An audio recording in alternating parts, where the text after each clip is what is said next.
Hello everyone. JKSSB में home department की तरफ से 288 वैकेंसीज का ऑफिशियल नोटिफिकेशन आ चुका था। यहाँ पर मैं बात कर रहा हूँ प्रिजन डिपार्टमेंट की वार्डर पोस्ट की।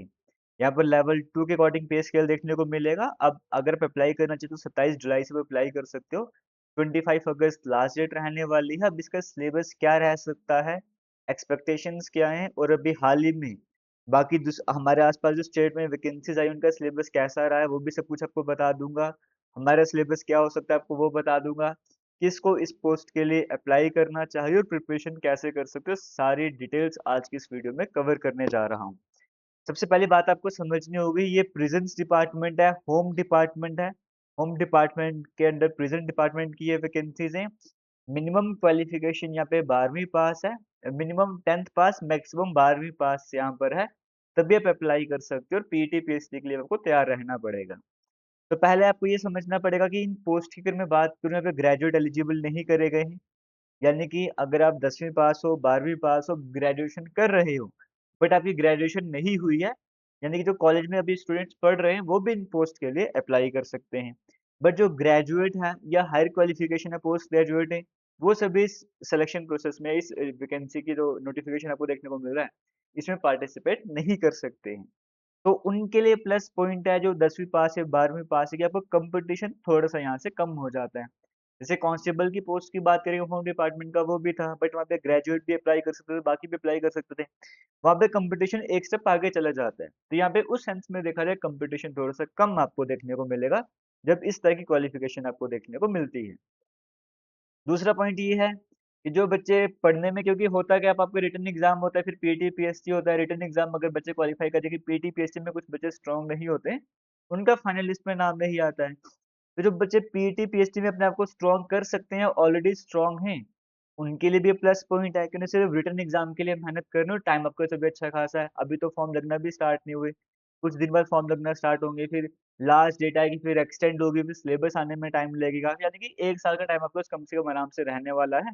बाकी पेंडिंग एग्जाम भी है। तो रिटन एग्जाम की तैयारी बिल्कुल एवरेज स्टूडेंट हो, बिलो एवरेज स्टूडेंट हो ना, तब भी आप इस फॉर्म की तैयारी आराम से कर सकते हो। दूसरा एक और प्लस पॉइंट है, 18 से लेके 40 इयर्स की एज लिमिट आपको यहाँ पर देखने को मिलती है।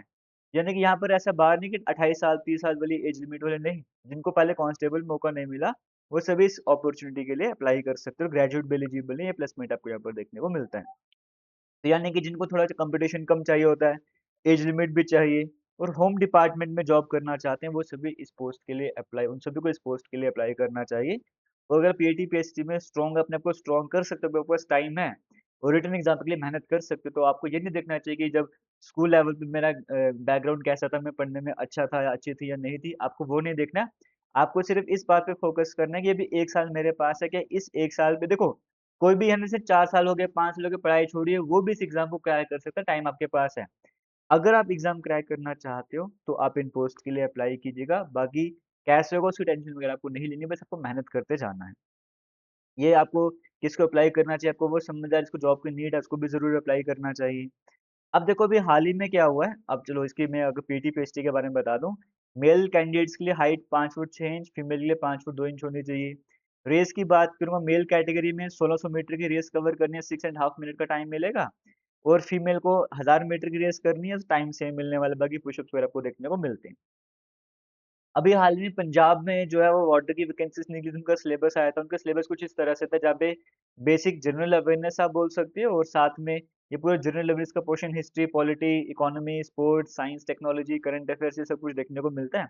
और बाकी पंजाब की हिस्ट्री, कल्चरल टॉपिक देखने को मिला, रीजनिंग और मैथ का बेसिक देखने को मिला, बाकी लैंग्वेज है, इंग्लिश का सिलेबस देखने को मिला, कंप्यूटर का सिलेबस देखने को मिला। अब देखो वार्डर की वैकेंसी से ऐसा कुछ नहीं कि टेक्निकल क्वालिफिकेशन की यहाँ पे रिक्वेस्ट करी गई कि टेक्निकल क्वालिफिकेशन पे अप्लाई कर सकते हैं, नहीं कि बेसिक क्वालिफिकेशन अप्लाई कर सकते हैं। तो यहाँ पे कुछ स्पेशलाइज्ड आपके सिलेबस में नहीं रहने वाला है, इसी तरह का कंटेंट आपके सिलेबस में देखने को मिलेगा। अभी एक्सपेक्टेड सिलेबस क्या हो सकता है, अगर आप तैयारी करना चाहते हो, आपको अभी से तैयारी करनी होगी, क्या सिलेबस आपको दिमाग में रख के तैयारी करनी चाहिए, वो आपको बताऊंगा। लेकिन हमने जेकेएसबी वार्डर का एक कोर्स भी लॉन्च कर दिया है। इस कोर्स को जीरो से लेके हीरो लेवल तक ले जा रहा हूँ अभी फिलहाल, क्योंकि अगर आप तैयारी करना चाहते हो, कुछ कंटेंट मैं यहाँ पर अपलोड कर चुका हूँ, ये फ्रेश वीडियोस हैं, आप इनसे पढ़ना स्टार्ट कर सकते हो। जम्मू कश्मीर का पोर्शन तो आपके सिलेबस में रहने ही वाला है, और इसको कंटेंट को तैयार करने में टाइम भी लगने वाला है। तो 29 वीडियोस आपके पास अवेलेबल हैं। जो बच्चे एवरेज बिलो एवरेज है ना, वो एक दिन में एक वीडियो जम्मू कश्मीर की देखें, एक वीडियो जीके इंडिया की देखें, एक वीडियो कंप्यूटर की देखें। कम से कम पहले अपने सिटिंग कैपेसिटी बनाएं, थोड़ा सा सिलेबस कवर करें, फिर जब आप एक दो हफ्ते तक कंटिन्यू पढ़ना स्टार्ट करोगे ना, तो आपको खुद पढ़ने में मजा आएगा, आपको खुद समझ आएगा कैसे पढ़ना है, फिर आपको बताने की जरूरत नहीं पड़ेगी। लेकिन जो बच्चे एवरेज या बिलो एवरेज है, एटलीस्ट एक एक वीडियो दिन में जरूर कवर करो, फिर नेक्स्ट उसको रिवाइज भी करने का काम करें। क्योंकि वीडियोस के साथ पीडीएफ फाइल्स भी हैं, तो रिवाइज करने के लिए आपको बार बार वीडियोस नहीं देखनी पड़ेगी, फाइल्स में आपको देके काम चला लेना है। और फिर बाद में आने वाले टाइम पर टेस्ट भी होंगे, मॉक टेस्ट भी आपको आराम से मिल जाएंगे, तो सब कुछ आपको इसी कोर्स में मिल जाएगा, मिनिमम प्राइस में देखने को मिल रहा है। वीडियो के कमेंट सेक्शन डिस्क्रिप्शन बॉक्स में लिंक मिल जाएगा, या फिर डायरेक्टली आप हमारी एप्लीकेशन AKS क्लासेस को इंस्टॉल कर सकते हो, प्ले स्टोर में अवेलेबल है। किसी तरह की प्रॉब्लम अगर आपको आती है, आप मुझे इंस्टाग्राम जेके लेटेस्ट इन्फो पर मैसेज कर दो, मैं पूरी तरीके से आपको गाइड करूंगा। अब एक्सपेक्टेड सिलेबस जिसके अकॉर्डिंग आपको तैयारी करनी है, ये भी हो सकता है जो एमटीएस क्लास 4 की वैकेंसीज का सिलेबस होता है वो आपके सामने आ जाए, बट फिर भी आपको एटलीस्ट इतना कंटेंट आपको इंग्लिश का कवर कर लेना, जब तक सिलेबस जितना कर सकते हो करो, बट इस कंटेंट को ध्यान पे रखते हो, जैसे ये प्रीपोजिशन हो गया, ये पंक्चुएशन हो गया, एंटोनिम सिनोनिम हो गया, नरेशन हो गया, बेसिक आर्टिकल्स हो गए, ये आर्टिकल्स हो गया, मॉडल्स हो गए, इस तरह का पोर्शन आप कवर कर लो। General awareness UT Jammu Kashmir वाले में करंट अफेयर्स करने हैं आपको, यह हालांकि स्पेशल अपना यूटी लिखा हुआ है, जम्मू कश्मीर की history, economy, geography, culture, tourism, destination सारा कवर करना है। और नेशनल लेवल के भी करंट अफेयर्स आपको कवर कर लेने हैं, इंडियन कल्चर हो गया, इंडियन हिस्ट्री, इंडियन ज्योग्राफी हो गया, फिर ये सारा पोर्शन पॉलिटिकल फिजिकल वो ज्योग्राफी में आ जाता है, ये सारा पोर्शन आपको कवर कर लेना है। बेसिक मैथ के कुछ 7-8 चैप्टर, बेसिक रीजनिंग के 7-8 चैप्टर आपको कवर कर लेने हैं आराम से। कंप्यूटर के बेसिक्स आपको ये कवर कर लेने।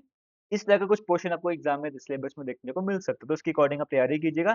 हो सकता है तो कुछ टॉपिक ऐड हो जाए, कुछ टॉपिक इसमें से कम भी हो जाए, बट इसके अकॉर्डिंग आप तैयारी करो जिस तरह का आपको सिलेबस आ जाता है।